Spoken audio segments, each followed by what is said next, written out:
আমাদের সাথে আছেন school of arts and social সায়েন্সের dean doctor Shah Ahmed. Sir, মেলা তো শুরু হয়ে গেল, অ্যাডমিশন ফেয়ার স্প্রিং 2025। আপনার অনুভূতি কেমন? মেলায় থাকাটা মেলার সাথে জড়িত থাকা বরাবরই একটা ভালো অনুভূতি। আর উত্তরা ইউনিভার্সিটির মেলাগুলো একটু ডিফারেন্ট টাইপের হয় বেস্ট। যে কারণে ডিফারেন্ট সেটা হলো যে অন্যান্য ইউনিভার্সিটি এডমিশন ফেয়ারটা সাধারণত একদিন হয়, 2 দিনে হয়, এখানে মাসব্যাপী হয় এবং এখানে নানা ধরনের কার্যক্রম হয়।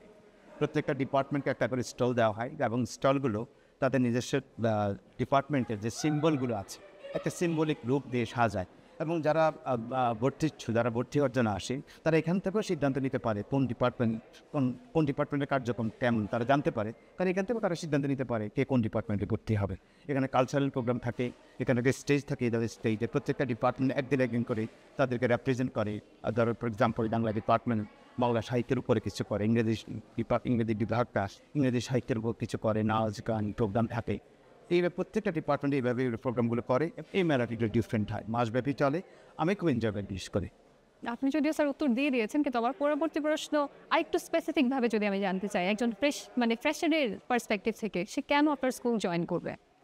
আমার স্কুলে জয়েন করবে কারণ আমার স্কুল মনে হয় অন্যান্য অল্প কয়েকটা পুরো বাংলাদেশে যতগুলো ইউনিভার্সিটি আছে তার মধ্যে আমার ইউনিভার্সিটি হয়তো বা একমাত্র ইউনিভার্সিটি যেখানে লিবারাল আর্টসের 4টা ডিপার্টমেন্ট আছে। এখানে English study, that means English department আছে, বাংলা ডিপার্টমেন্ট আছে, ডিপার্টমেন্ট অফ ইসলামিক স্টাডিজ আছে, এখানে আছে ডিপার্টমেন্ট অফ ল।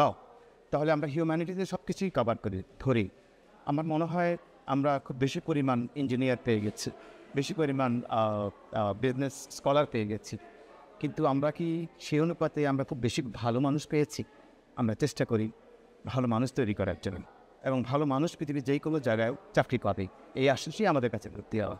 আমরা তাকে তৈরি করে দিব শুধু একটা জবের জন্য না, একটা ভালো মানুষ হিসেবে তার যতগুলি স্কিল থাকা দরকার, কম্পিউটার থেকে শুরু করে তার যত জায়গায় যা যা দরকার আমরা সবই দিতে প্রতিজ্ঞ। কিন্তু আমরা তাকে প্রধান কন্ডিশন আমরা একটা ভালো মানুষ তৈরি করি, যাতে পৃথিবীর যেই কোনো জায়গায় সে যাক না কেন সে আমার নিজের জায়গা করে নিতে পারে। এই আমাদের প্রতিজ্ঞা। আমাদেরকে এখানে বসতে না হয় সে কোথায় ভর্তি হবে, এখানেই বসতে হবে। It's hour confidence. খুবই যথার্থ বলেছেন স্যার। আর লাস্ট কোয়েশ্চেন, আমাদের নিউ কামারদের প্রতি আপনার কোনো মেসেজ আছে কিনা? নিয়োগ আমাদের প্রতি আমার মেসেজ থাকে যে তোমরা আসো, নিজের সাহিত্য সংস্কৃতির পড়ো, নিজেদেরকে জানো এবং বুঝো, সুন্দর করে কথা বলো।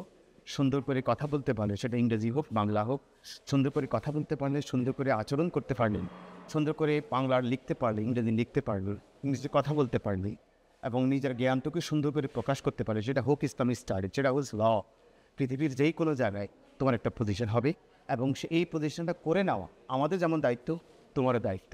তুমি শুধু আমাদের সাপোর্ট তো করো, আমরা তোমাদের বলে যাচ্ছি। ধন্যবাদ স্যার।